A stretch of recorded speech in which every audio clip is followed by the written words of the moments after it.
So on my way to Kangundo Road, using this alternative route on Kangundo Road, I came across this town called Koma.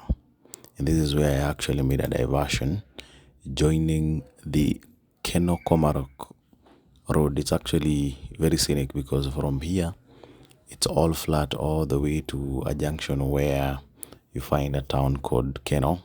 That's where now you join the main highway that comes from Kangundo to Keno, and now proceed towards the going up the Moa Hills. At first glance, it may look like just any other roadside town trading center, but Koma has become an important stopover for travelers heading to Kangundo and Machakos. Over the past few years, the town has experienced a rapid growth with the new shops, petrol stations, residential developments, and businesses springing up along the highway.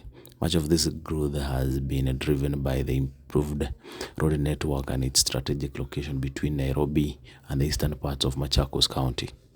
What was once a small market center is steadily transforming into a busy commercial hub, attracting investors and families looking for affordable land away from Nairobi.